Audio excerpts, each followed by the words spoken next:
Hi, and welcome to the 23rd installment of the DAD Project. Tonight, we'll look at a plane that was developed to overcome an enemy's last bastions of safety, the weather and the dark, the Grumman A6 Intruder. The Intruder, like any weapon system, was not born whole. It was an amalgamation of bits, pieces, and parts that were put together to answer a request for proposal released in October 1956 for an aircraft that could be launched from the deck of an aircraft carrier at any time of day in any weather to accurately deliver a destructive payload on an enemy stronghold or offer close air support for troops on the ground. 8 manufacturers responded to the RFP with 12 designs. Grumman's design would win the contract that would be issued on March 26, 1959.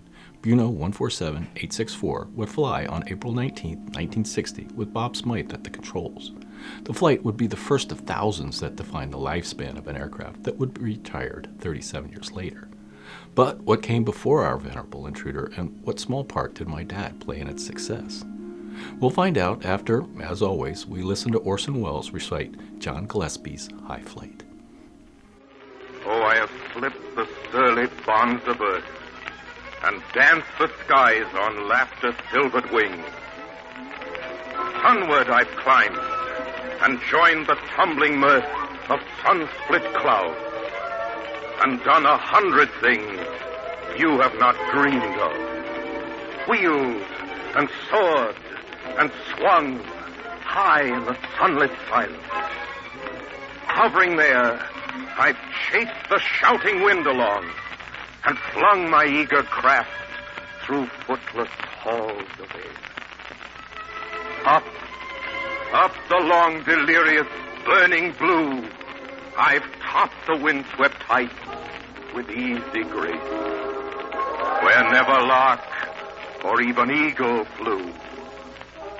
And while with silent, lifting mind I've trod the high, untrespassed sanctity of space, put out my hand and touch the face of God. Today's air traveler thinks nothing of taking a night flight to wherever they're headed. They also have no problem getting aboard a plane in bad weather. Although you might worry as the de-icing truck comes for a second time to de-ice your plane for a short, snowy night flight out of Albany to Baltimore, but you reassure yourself. They do this all the time, right? And you would be right, but somebody had to do it first. The first American flight at night would be in 1909 when Wilbur Wright and Army Second Lieutenant Frederick Humphreys flew the Army Signal Corps Airplane No. 1 for 40 minutes over College Park, Maryland. Humphreys was on loan from the Army Corps of Engineers, and despite he and Wright's first, he was ordered back to the Corps of Engineers by the Chief of Engineers, who objected to one of his men fooling around with the Signal Corps' flying circus. Like many aspects of the history of early flight, this first can be argued. But suffice to say, whether it was the first or not, a slow progression towards safely flying at night and in bad weather had begun. As the Industrial Revolution began a slow dismantling of agrarian societies through the 19th century, and the 20th century dawned unaware of what was to come, Britain's civilian population sat safe and smug, unaffected by war. The English Channel was a steadfast barrier that kept their enemies at bay.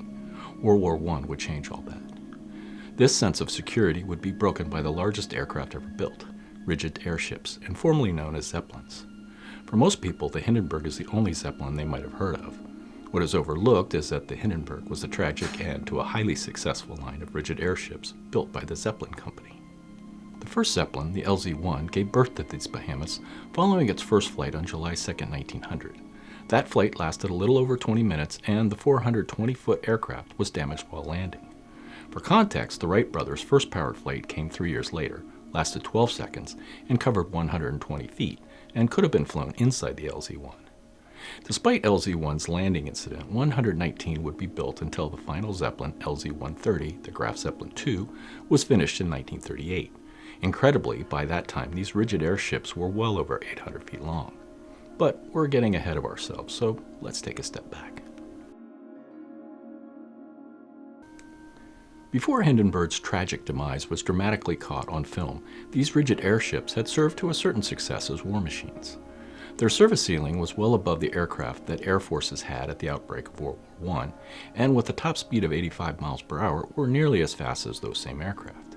So, in January of 1915, the first Zeppelin raid came high above Great Yarmouth and King's Lynn under the cover of darkness, and would shake the British public's belief of their inherent safety from a war being fought across the Channel. The Zeppelins proved more terrifying than effective. Together with the German bombers that would replace them towards the end of the war, these night bombing efforts would claim about 1,400 dead and 3,400 injured, while on the continent, millions were dying. However, it was enough to crack the stoic British veneer of invincibility and enough to question the protection once offered by their 23-mile-wide moat. For the Germans' part, they had lost 79 of the 123 airships built for the war. But despite the lack of offensive success, what it did do was to remove desperately needed pilots and aircraft from the front to protect the British public's imagination from running amok, as these silent behemoths seemed to arrive with impunity. Initially, the Zeppelins did arrive with impunity, as the British scrambled to develop ways to find, reach, and destroy them. In 1909, the Committee of Imperial Defense took a very considered and prescient look at the potential for aircraft to be a destructive force in conflict, particularly if left unchecked. The enormity of that destructive potential couldn't be measured in those early years, and like many studies, was left for future committees to ponder and solve. Speculative fiction and sensational news writers filled the void to foment a wildly exaggerated sense of fear in the general public that gave rise to the need for protection from the coming air raids. Despite this, no concerted effort was put forward to defend against the possibility of these attacks before the war began. When the raids did come, the biggest obstacle to defend against them was the dark of night, and the silent destruction that came without warning that only elevated the level of terror and fear in the general public. The inherently stable dirigibles had a relatively easy time of night flying. The inherently unstable Spit and Daub aircraft sent to intercept them had a much more difficult time of it. For one, the aircraft that remained in Britain were trainers with less than adequate characteristics to intercept the Zeppelins. Additionally, as quickly as a pilot could be trained, they were just as quickly shipped across the Channel and to the front lines. By default, the initial response to these cloaked Zeppelins was not a front-burner concern. Public outcry soon changed that. It would be a haphazard and very crooked line from 1914 to 1918. But by the time it was over, England's unified air defense system could identify an incoming aircraft, track it, predict its course, direct an interceptor to the attacker, and often take down the attacker. This effort would include spotters who would report to a centralized headquarters by telephone, troops working with sound collecting equipment to hear the approaching aircraft, spotlights for target acquisition at night, the issuing of warnings to those in the path of the incoming raid, and a network of airfields that were equipped to aid pilots landing at night. In other words, the basic tenets of air defense had been invented and put into place to boil it down, identify, track, and destroy. For the attacker, from here on in, would be to limit and overcome these three imperatives.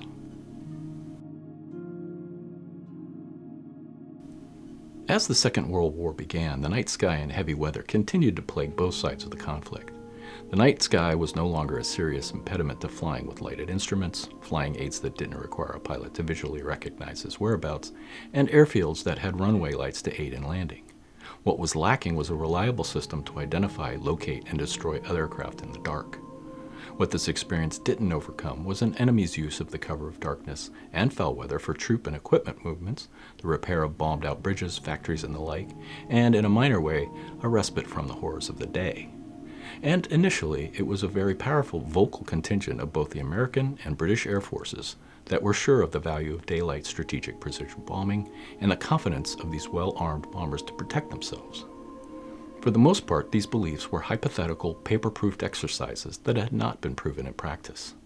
British Bomber Command, under the charge of Marshal Arthur Harris, who would be better known as Bomber Harris, had quickly, with full support of Winston Churchill, curtailed the British daytime raids.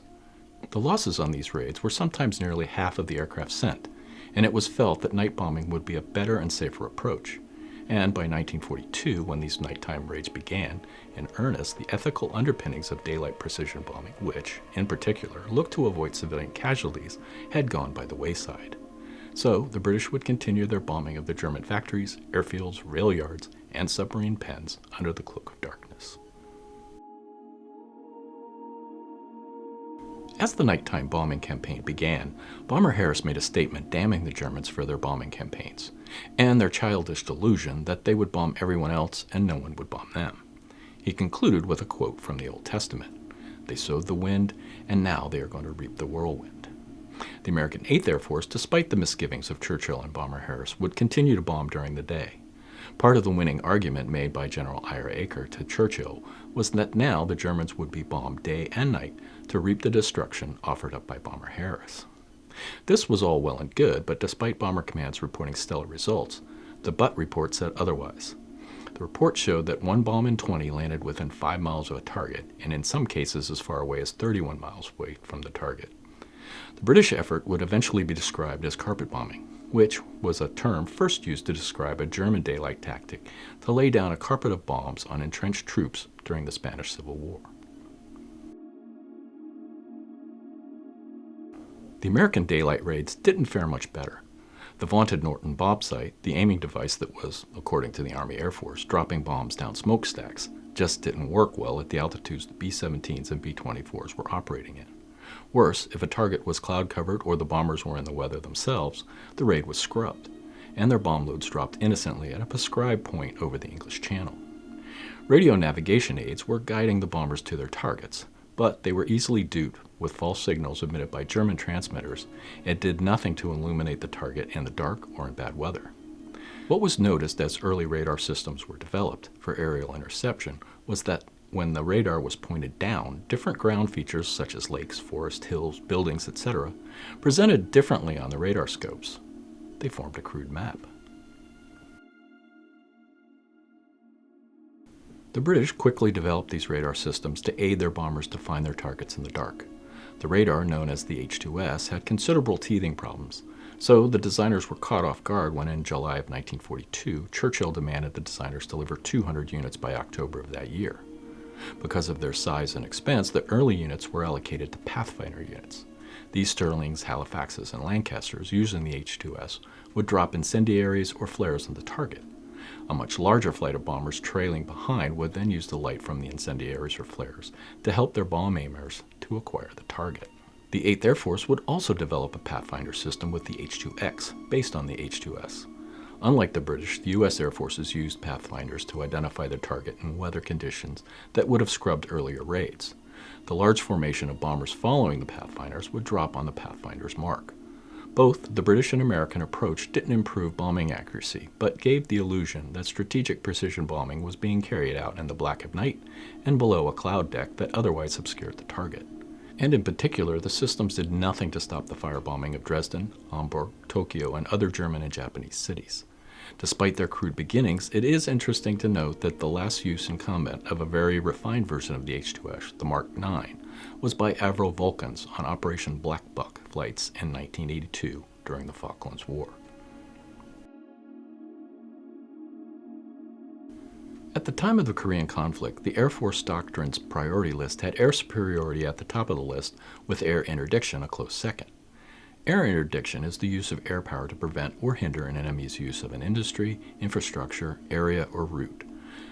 There are 2 different approaches: pre-planned strategic targeting of fixed targets and armed reconnaissance. As we've already noted, the strategic bombing carried out by the Germans in World War I proves a nuisance, more than an effective strategy, while the bombing carried out in the Second World War proved far more effective. It also gave rise to radar systems that would be refined in the coming years to much greater effect. Armed reconnaissance in particular requires air superiority to be effective. As the Second World War in Europe wound down, the Allies had air superiority, and in Korea, the UN forces effectively had superiority throughout. However, the effectiveness of strategic bombing and armed reconnaissance in World War II versus Korea had 2 different outcomes, and the difficulties in Korea presaged the difficulties that would be faced in Vietnam. World War I and II were fought between 2 massive, uniformed armies with massive logistical requirements. Only 5 years later, UN forces would be facing an army that moved at a different pace with an extremely low supply requirement and a simple logistics system with considerable flexibility. The Communist Chinese and North Korean divisions of approximately 10,000 men required about 48 tons of supplies per day. This compared to about 500 tons of supplies per day for a U.S. division of approximately 16,000 men. Trains and trucks were used as much as possible by the communist forces, but they were just as able to move their minimal requirements by pack animals, bicycles, horse-drawn wagons, and men. Because of the success of air interdiction by UN forces, this logistical system quickly began moving at night or under the cover of bad weather. Beginning in August of 1951, Operation Strangle commenced with sustained interdiction attacks on North Korea's supply and communication lines. By May of 1952, it became apparent that the communist forces had actually increased support for their frontline troops. Operation Strangle came to a quiet end with some success, but for the most part did little to stem the resupply of communist forces. Studies of the success and failure of the operation were made by the Air Force and the Navy, filed away and forgotten. Although Operation Rolling Thunder in Vietnam would make the same assumptions and mistakes as Operation Strangle, the Vietnamese would not be able to hide or move their supplies as easily at night or in bad weather, thanks to the development of the Intruder. In mid-1956, the Navy released an RFP known as Type Specification 149 for an attack aircraft with a two-man crew, all-weather capability, a radius of 300 miles for close air support, 1,000 miles for long-range interdiction with a top speed of 500 knots. This RFP was the result of the UN forces' inability to get air support to troops trapped by enemy forces or to attack supply lines because of the night and/or the weather during the Korean conflict, as mentioned before.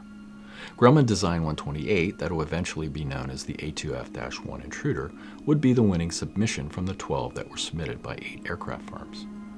A number of adjustments were made as the Intruder moved through the development process, moving the air brakes to the wingtips from the fuselage, a permanently extended refueling probe to name a couple.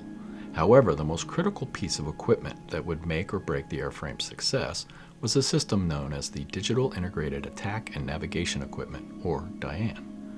This was one of the first efforts to integrate flight systems with a radar system. The initial system was made up of drum computers and separate track and navigation radars that explained the Intruder's very pronounced bulbous nose. Like the Durante-esque nose, every design consideration having to do with the airframe had to do with the DIAN system. This was not a fighter, so speed was not a consideration, thus no afterburner or a need to go supersonic. A high wing loading for stability with a payload well over twice the bomb load of the B-17 Flying Fortress, and the distinctive side-by-side cockpit that allowed for an intimate and effective relationship between the pilot and the bomber navigator. When the light was good and the weather clear, the A6 never left without fighter support, but its greatest success came when the weather was bad and the night inky black. Combine the black with foul weather and high speed, and the Intruder dutifully used nature's stealth to fly in a formation of one, while all other aircraft on the carrier were safely chained to the deck, their crews playing acey-deucey in their squadron ready rooms. It's difficult to realize that many things we take for granted, like the snowy flight out of Albany, weren't always possible. So too, low-altitude, high-speed flight in the dead of night, bad weather or not, was new and problematic. In fact, there was uncertainty as to whether a pilot could effectively handle the workload, speed, and altitude that planes like the Intruder were expected to operate in. To that end, a study had been undertaken by Ralph C. O'Hara at North American Aviation in March of 1963 and combined flight and ground-based dynamic flight simulators to determine if a system like that in the Intruder could be used effectively with natural and pilot-induced oscillations at all. O'Hara introduced his study with this. One of the more promising current techniques for penetration of defenses by manned aircraft is to fly at extremely low altitudes at high speeds, on the order of 200 feet above local terrain at speeds of around Mach 1. As advanced radars and even more deadly surface-to-air missiles with near-orbital capability were developed, the high-altitude, high-speed model of weapons delivery was in question and would soon lead to the cancellation of the XB-70 program. Now, low-altitude bombing missions are nothing new. Operation Tidal Wave, a raid on the oil refineries in Ploiești, Romania in World War II, comes to mind. Of the 177 B-24s that left on that ambitious daylight raid, 53 would be lost with the loss of 500 airmen. And for that loss of men and materiel, the mission resulted in no curtailment of overall product output. Well-defended targets like Ploiești were difficult to penetrate, and the low altitude left the aircraft easy targets for every variety of anti-aircraft fire, which included a foot soldier and his rifle. The new part of the calculus for the Intruder was high speed and the ability to perform this task in the worst weather.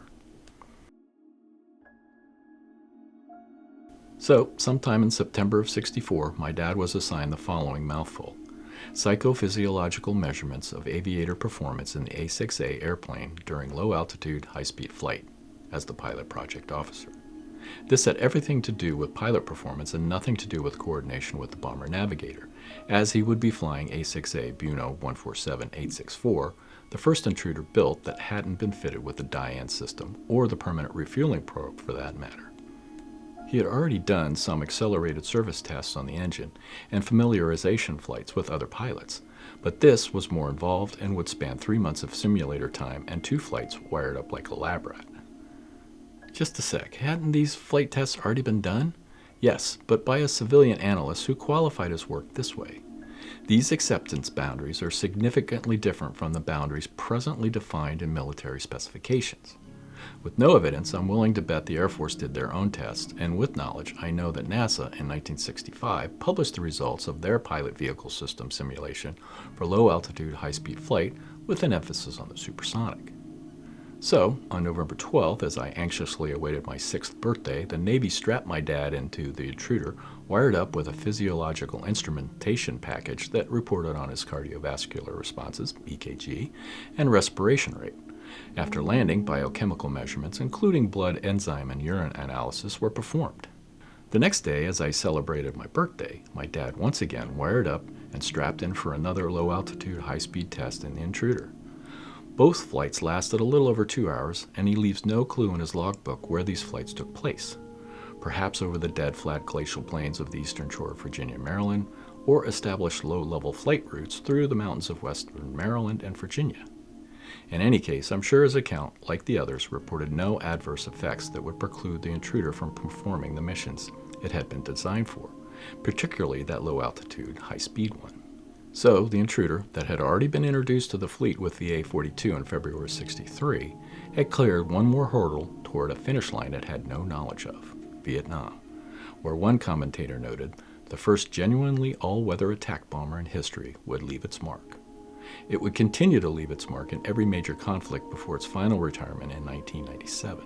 This Grumman product, that didn't get high marks for its looks, was able to deliver payloads at night in the worst weather, with the accuracy the German Zeppelins of World War I, the American and British bombers of World War II, and the UN forces in the Korean conflict could only dream of, and could be handled by one airplane in any weather at any time of day.